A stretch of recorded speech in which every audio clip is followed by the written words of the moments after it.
You can start, please. Yeah, hello everyone once again.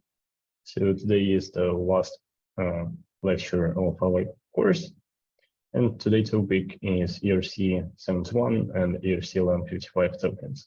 It will be a quite big lecture, so we'll go through the implementation of both of the standards, and I hope that we will fit into an hour bound. Okay, so let's start with the ERC721 standard. This is the standard that defines a certain interface of the contract that the contract has to implement. So for it to become a sort of a collection of tokens. And those tokens are called NFTs or non-fungible tokens. And that basically means that every token that this contract means is not the same of any other token this contract means. So they are non-fungible and they are unique, so they are distinguishable. And these standards allow us for minting, burning, collecting, and transferring NFTs.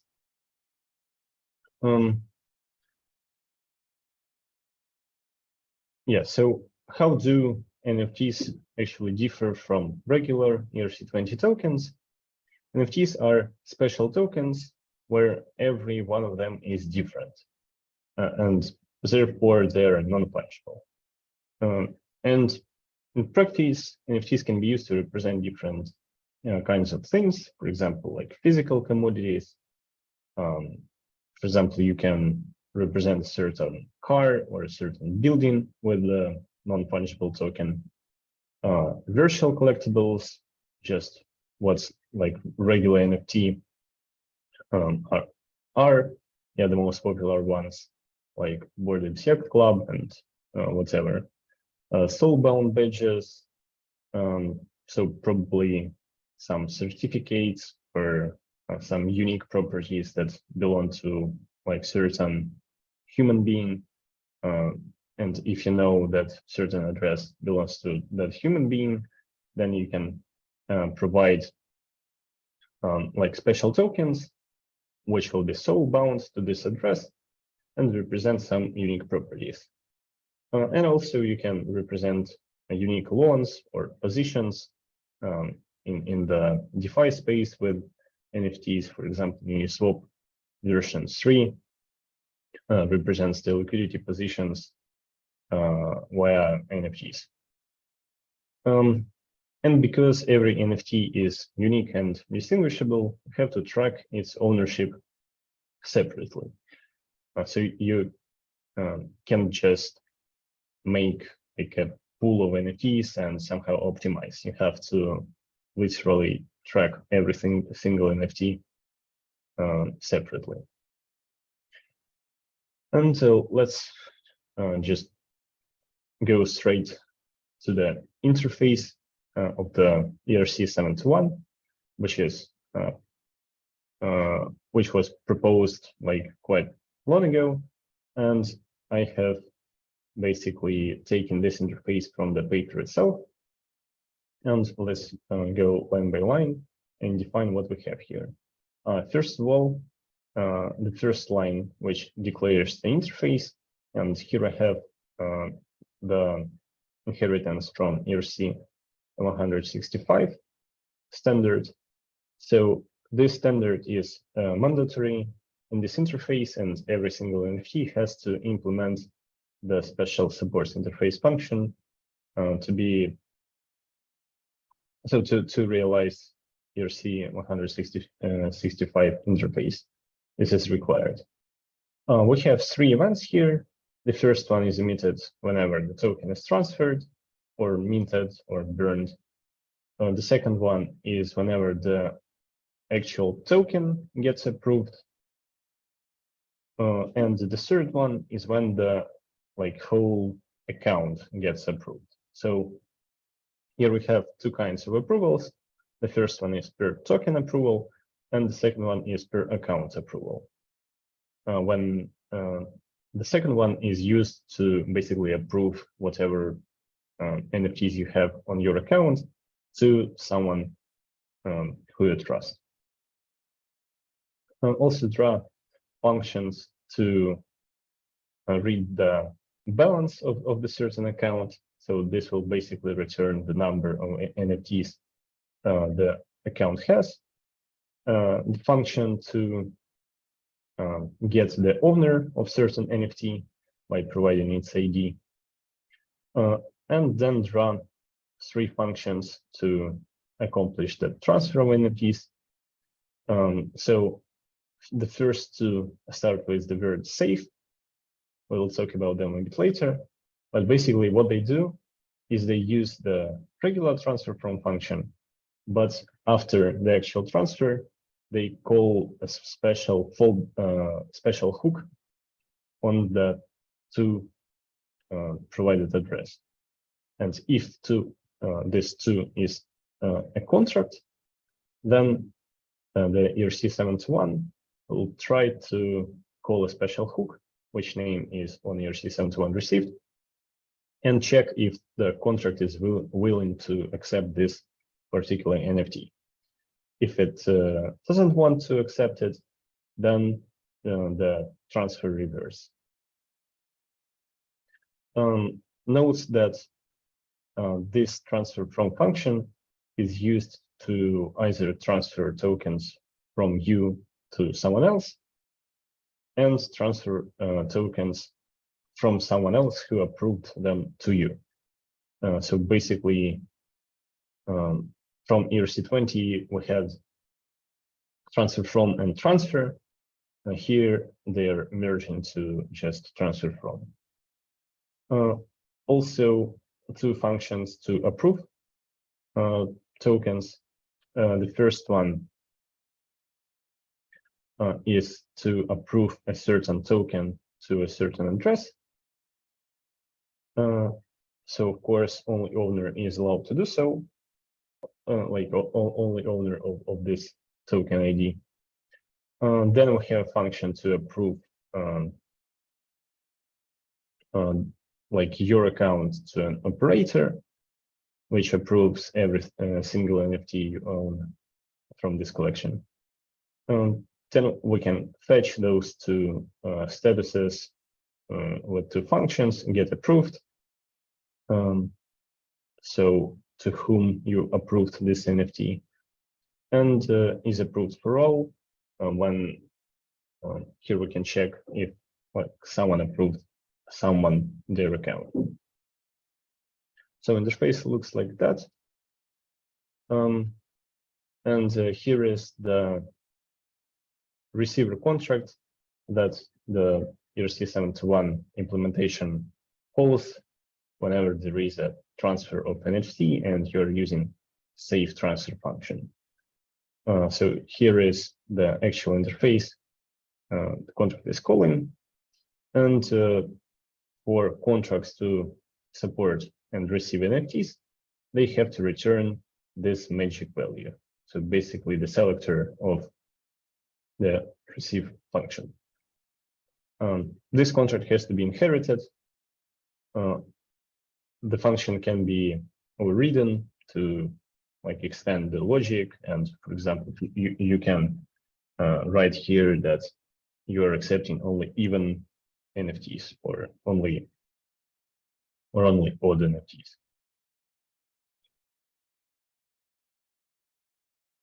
Yep. And let's just dive into the implementation. We'll take a look how Soulmate implemented ERC721. This is also a bit simplified, but fully operational contract. This contract can be like used in production. So we have those 3 events from the EAP defined here. And also we have 2 fields, which are optional to have. The actual EAP doesn't require those fields to be present, but there is a certain extension that you can add. And then you will like use name and symbol just like ERC20 token. Also, we have 4 mappings here. The first mapping is the mapping between the token ID, so our ID of NFT, to an owner of this NFT. Then we have a mapping of user to a number of NFTs this user has. Also, we have a mapping between the NFT ID and the address to whom it is approved.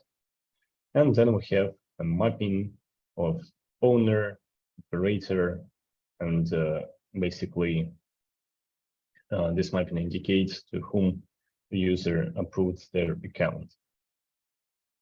So storage is really simple here because it is just basic implementation of ERC721. There are certain extensions that help, but yeah, I will talk about them a bit later. So we have a constructor which accepts name and symbol and assigns to the corresponding values. Then we have the function from ERC165, which is supports interface, and this function has to return those values to be compliant with the EAP. And the first value is the actual interface ID of ERC165, which is required by this standard. Then we have an interface ID for our 721 contract. And then we have the additional, which is optional interface ID for ERC721 metadata. The metadata extension is used to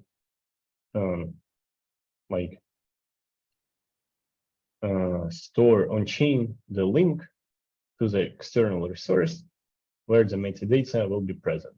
Usually the metadata is some JSON file which contains certain fields like the name of this NFT, description, and the link to the image. So like majority of contracts uses this function, which is token URI, to return the link to the resource where to fetch metadata. And usually the resource is an IPFS, which is an interplanetary file system, which is basically a decentralized network of nodes where you can upload and download data.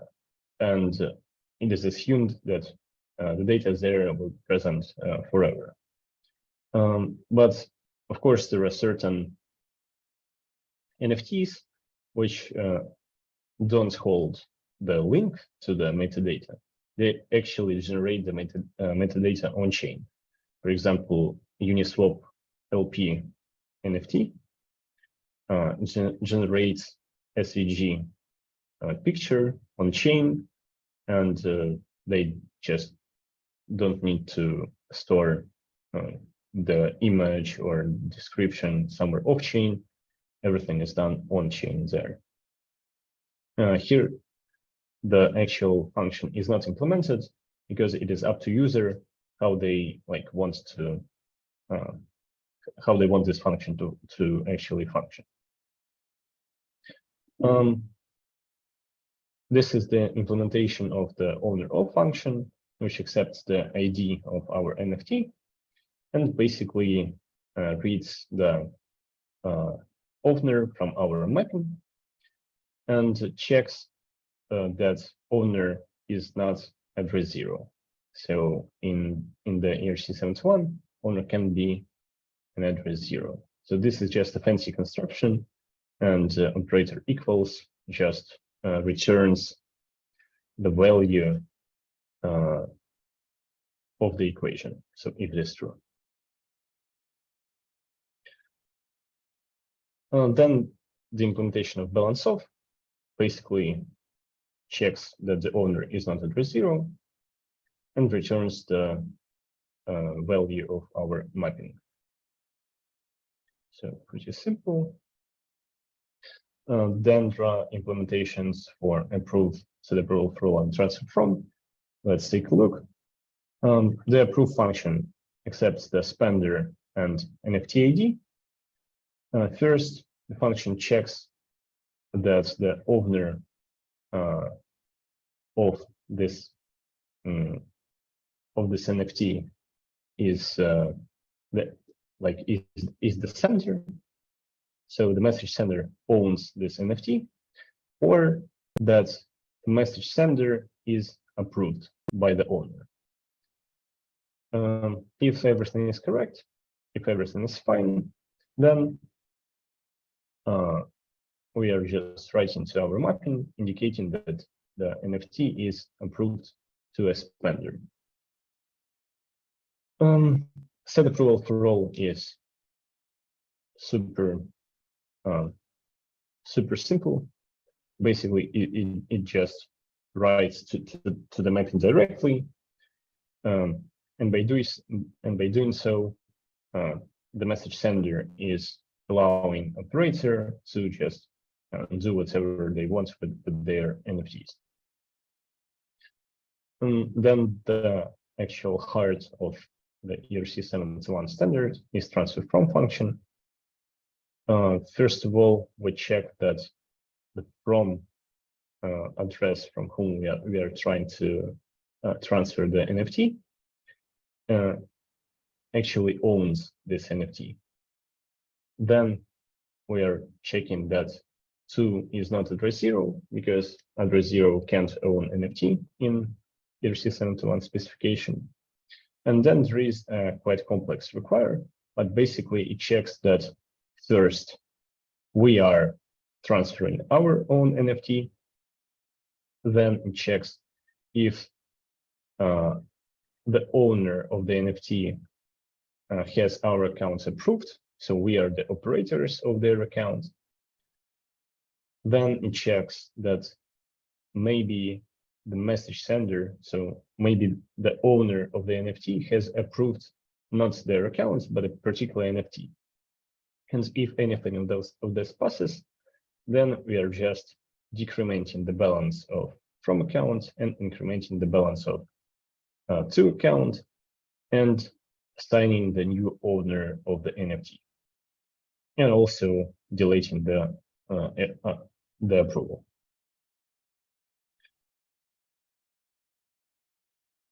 Yeah,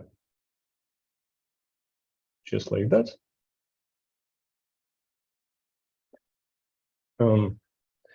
And here are the infamous safe transfer functions. So what they actually do is they transfer the NFT by calling the function I just discussed a minute ago. But after that, they're trying to call a certain hook on the contract if the 2 is a contract. So by checking that the code length equals 0, so when the contract is deployed, their code length will not be 0. So if the 0, then this is an externally owned account, and we are not going to call anything there. If it's not 0, then we are quite sure that this is a contract, and we are trying to call a hook. And then we are checking that hook returns our magic value. So here is a super huge exploit, which is just written in the specification. Basically, this is not a view function we are calling. The on ERC721 received is a non-view function. So basically, here is a reentrancy, but because in the actual NFT contract implementation, this is the last line of the execution. In the contract itself, there is no reentrance. But for example, if you're extending this contract or using this contract somewhere in your own like business logic, this might cause you trouble, like a lot of trouble. So safe functions are actually not safe functions. The second one is pretty much the same, but what is different here is an additional parameter, which is data. this can be an arbitrary data, and it is up to the receiver of the NFT to decide how to interpret this data. So this can be whatever you want. But yeah, this also bears a certain risk of free entrancy, which is super common. And of course, the mint and burn functions, which are here, are internal to allow some level of extension. So here are checks that we can't meet the zero address, and also that we are not minting the same NFT twice. If those checks pass, then we are just incrementing the balance and assigning new owner to the new NFT. The burn function, yeah, here we just check that the certain NFT exists.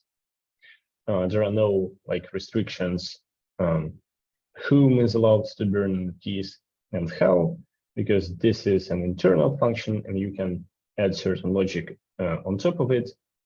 And yeah, you for example, you can add like a burn function that works with approvals.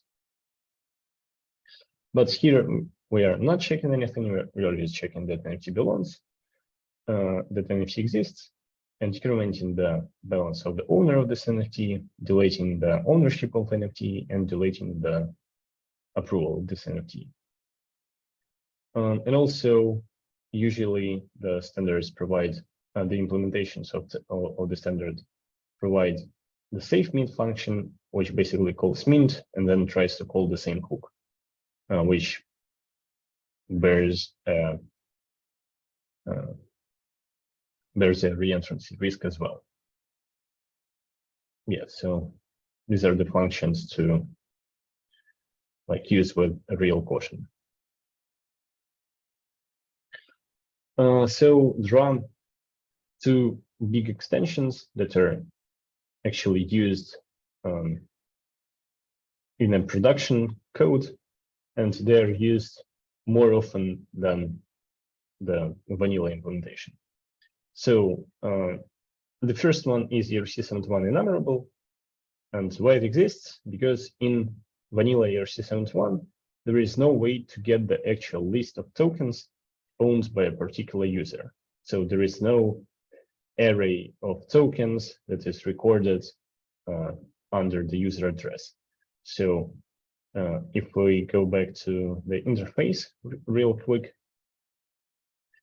what we have is the balance of the user and the actual owner of certain NFT. But there are no functions to get the list of which tokens the user owns. And this is a real roadblock in developing some logic on chain, because you just can't check certain stuff, and it's really frustrating. And also, you can't just list those NFTs on the front end, and you're just obligated to use some off-chain services, which is like really complex and usually not needed. So the actual NFT that is used in production is ERC721 enumerable, which I recommend using. So basically, it adds certain fields that add storage to the regular NFT and account the ownership of NFTs per user. So you will have to, you will be allowed to get the list of tokens and yeah, display them on the front end.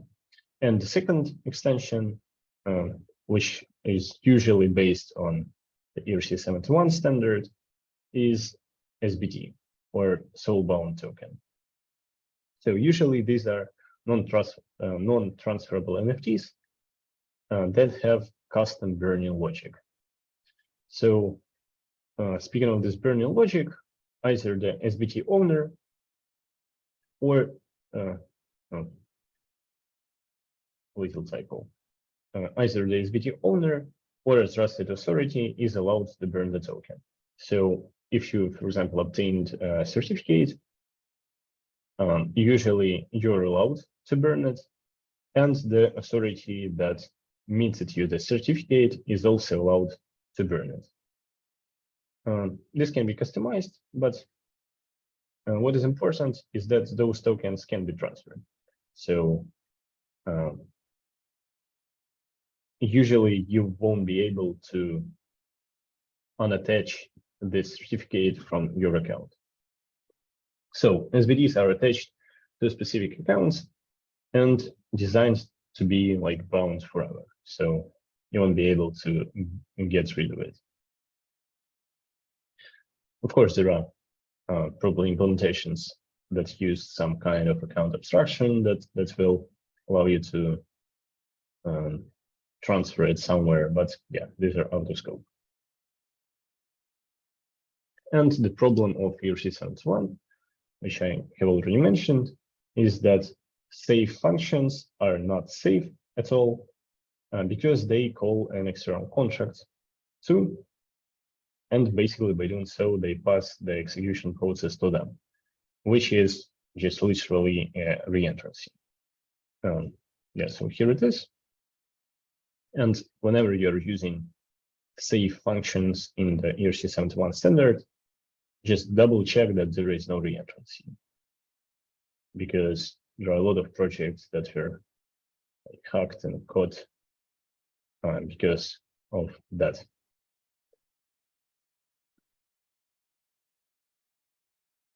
Yeah, if you have any questions about ERC721, please ask, because we are going forward with the ERC1155. I will wait for 5 seconds.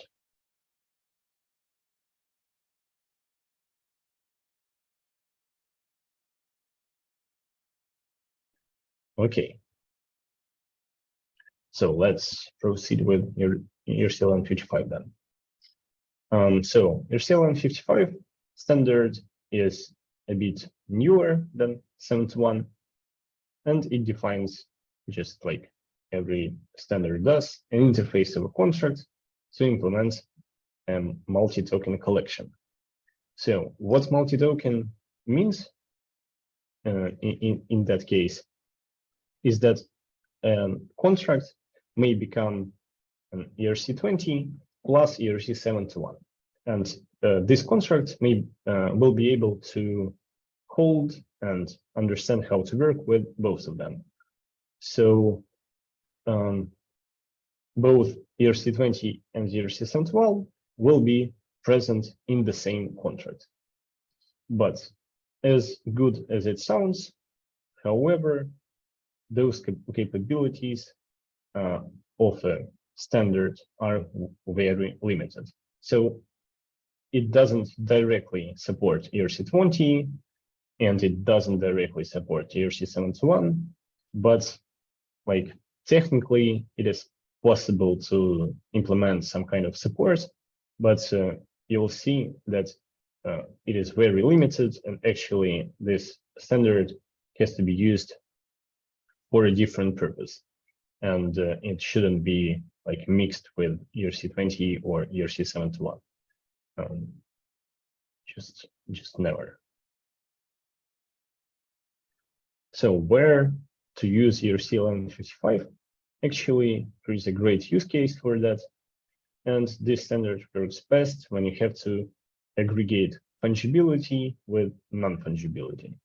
For example, the fan zone tickets for different concerts. So just imagine a situation, you have like tens of concerts, some event, and where a lot of bands want to just play music, and there are fans that want to listen to this music, and there is just one huge fan zone. And of course, for every band or for every concert, the fan zone tickets are interchangeable, so they are fungible. You can have one fan zone ticket or your friend can have fan zone ticket. You're just in a fan zone. There are no like tables where to like order tables. You're just in a huge crowd. So those fan zone tickets are fungible, but what is non-fungible are the concerts. So you can't use the same fan zone ticket to go to a different concert. You will have to buy a different ticket for that. So here is where ERC1155 are really good at. You can see that this is not ERC20, and also it is not ERC721. This is like a bit different. But under like certain perspective, yeah, you can sometimes make ERC1155 work as 71 or ERC20, but you will have to like add your own code. So let's take a look at the ERC1155 standard. And actually, it uses a lot of ideas and concepts from 71. First of all, it also requires to be inherited from ERC155. There will be different interfaces, but it requires this standard to be supported. Also, we have 4 events.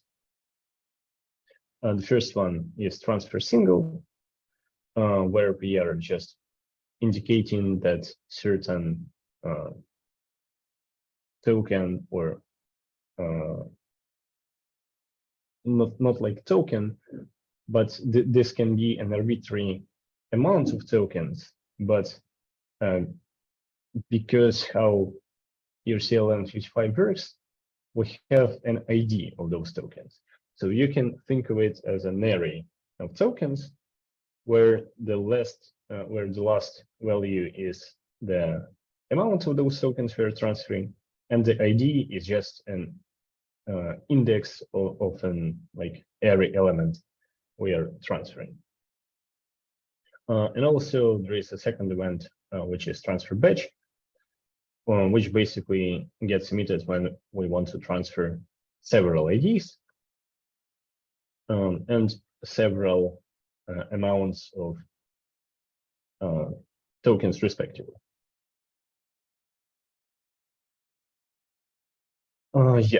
Then we have only one approval option instead of 2 in the ERC721 standard. Here we have only one approval option, which basically approves your whole account to the operator. You can't just approve 1 token or 10 tokens. The only option that is available is to approve everything.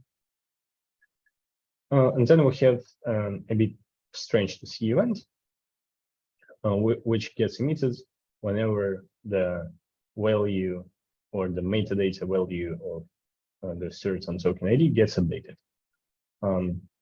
This is just required by the standard, and this event gets emitted when we are setting the new value of the token, like the metadata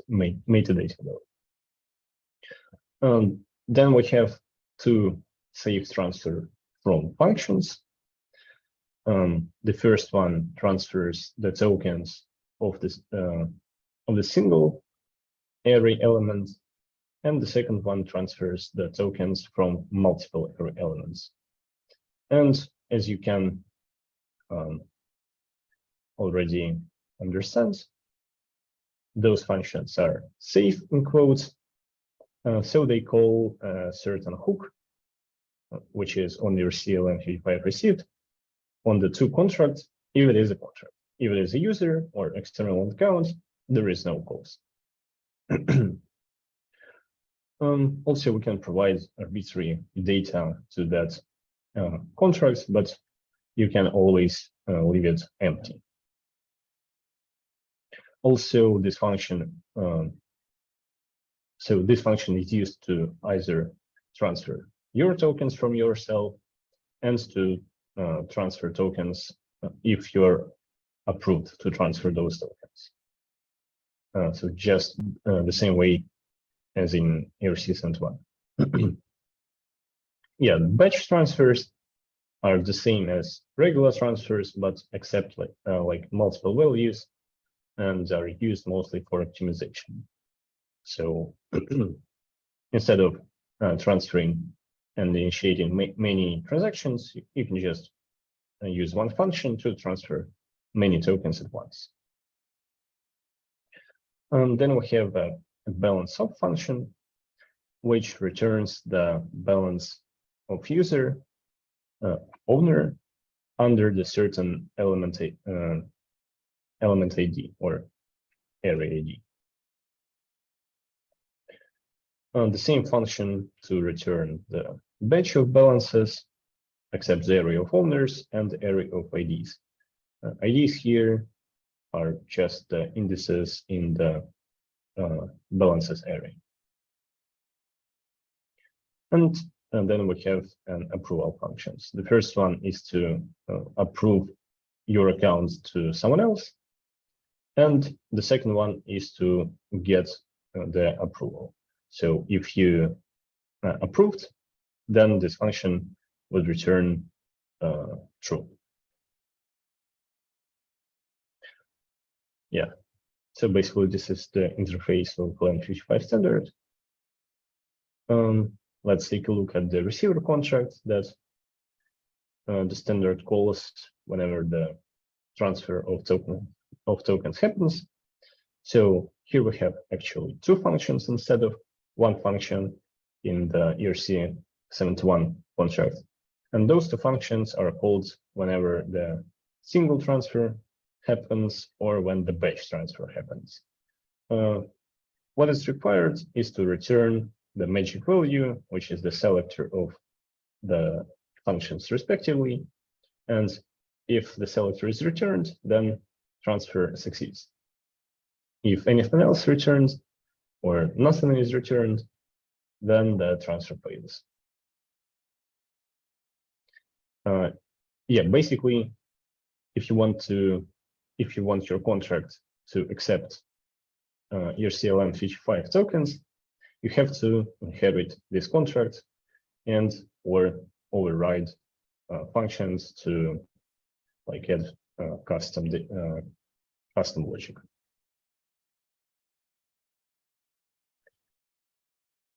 So let's then take a look at the implementation. It is really simple in the core, but there are a lot of like parameters that functions accept. But this all settles down to a really, really simple smart contract. So we have those 4 events defined. They're just linted here.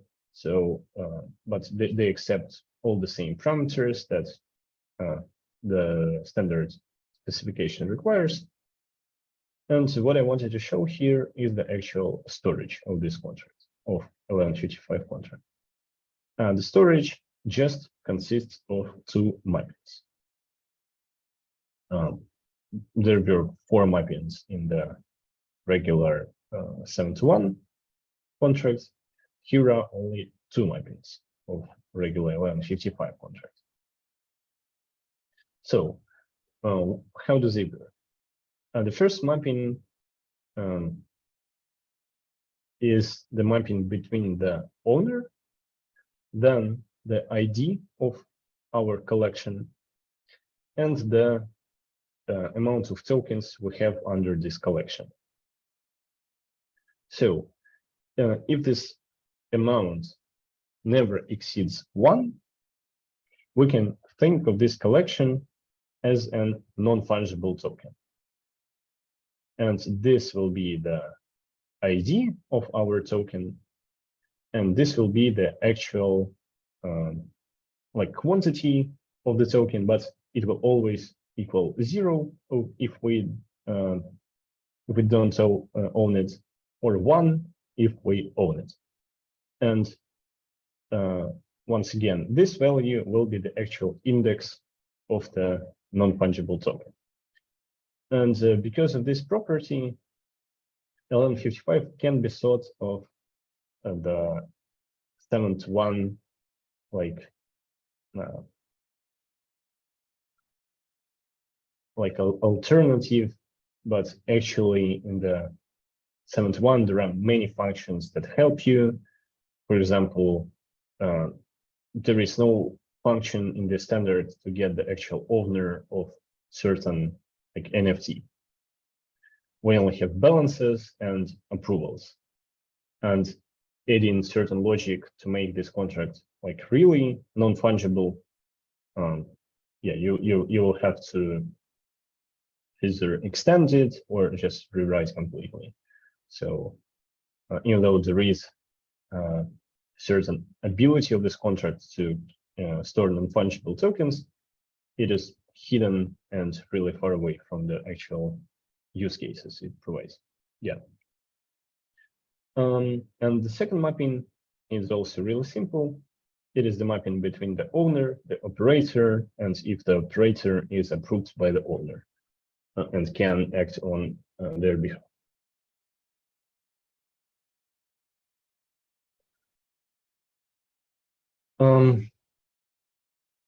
As the EAP requires to support ERC721 standard, here it is. Yeah, the first value that is checked is that we support ERC165 standards, which is required by the standards. Then we have the interface ID of the actual ERC1155 standards. And additionally, we have the interface ID of ERC1155 metadata URI, which basically adds this sole function. It is a bit different from ERC721. There we had token URI. Here we have just URI. And from the EAP itself, so like this function works and intended to work a bit differently how ERC721 function works. But OpenSea actually supports the same behavior. So you can implement this function in the same way as you would in ERC721, and OpenSea would still work correctly. So here you're like not obligated to follow the actual specification of the proposal. Yeah, and we have balance of batch here. Where is balance of? It is right here. So just an optimization by soulmate to make the contract a bit less bulky. So balance of function accepts the array of owners and array of IDs. And yeah, we check that the lengths match. If they do, they're just allocating an array of balances and reading the balances just like that. So we are taking the, we are looping through owners, taking the owner of the array and the ID we provided, and reading the mapping and just aggregating the mapping into the array. So basically an optimization, nothing more. Then the functions, the heart of ERC1155 standard, set approval for all, which is basically writes into the mapping directly, nothing special, and the safe transfer from function.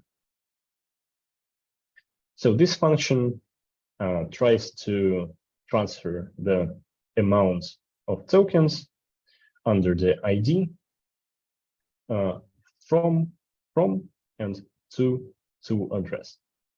Also, we have an arbitrary data, but it is only used in the hook, so it can be left empty. Yeah, first of all, we check that the from is the message sender, or that we are trying to transfer tokens from ourselves. If it's not the case, we are checking that From has approved the message sender to act on their behalf. Then we're just decrementing the balance of the From accounts under the ID that we provided, and incrementing the balance of 2 accounts under the ID we provided as well. And then we are checking that if 2 is the externally owned account,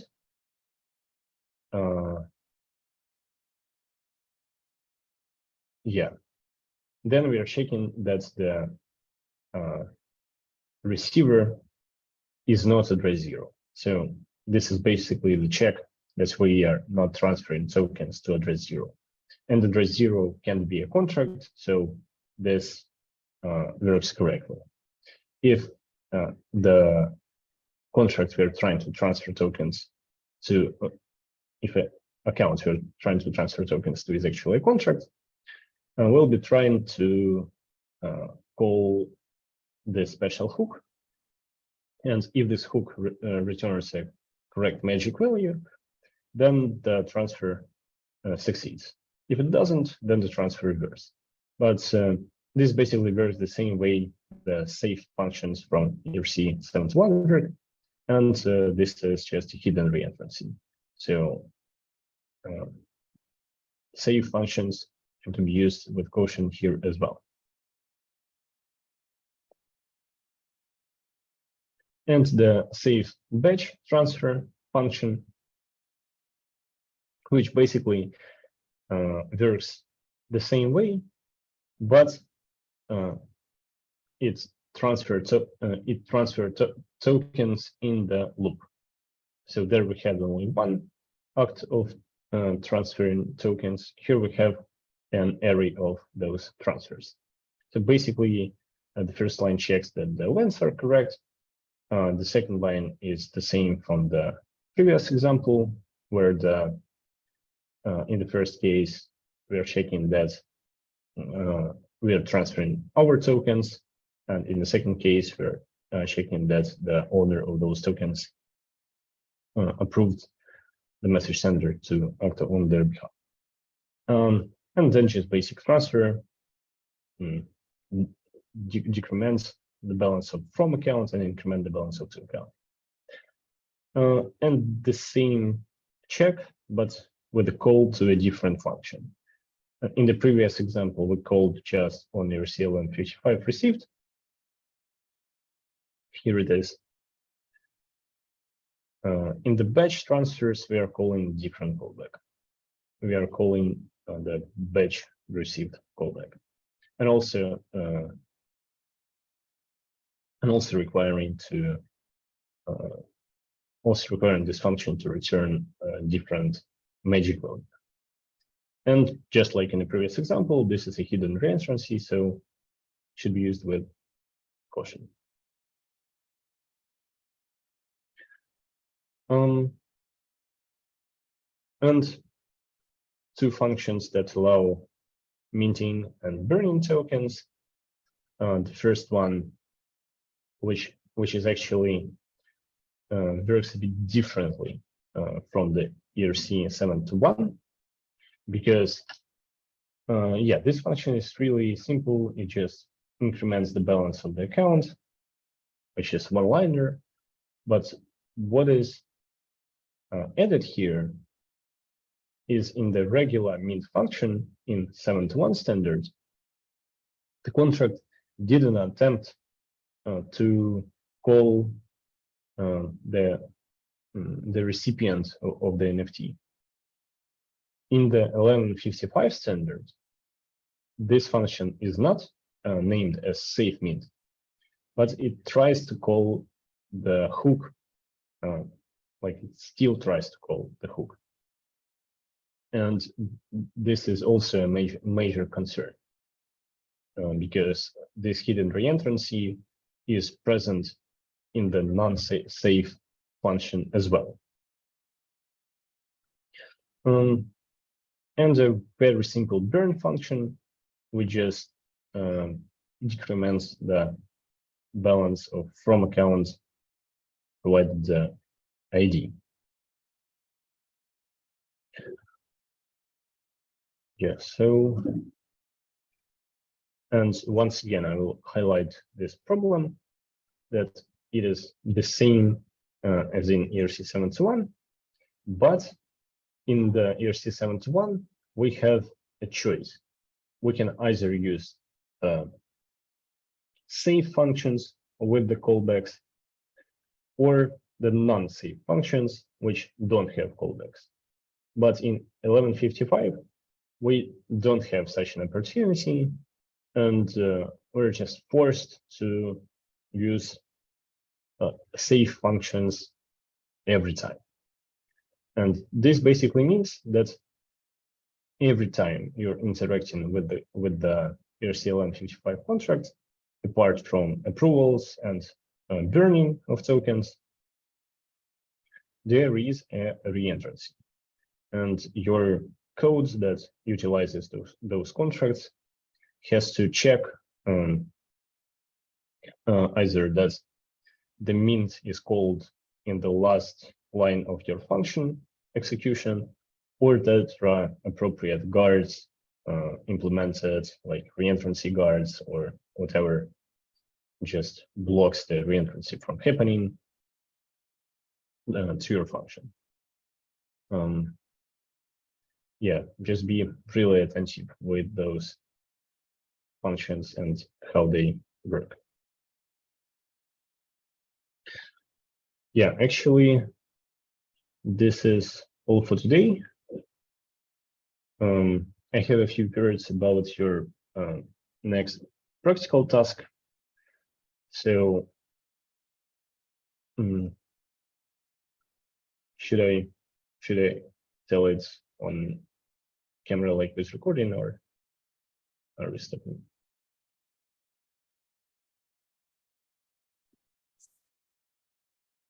Turn off recording, yes. Yeah,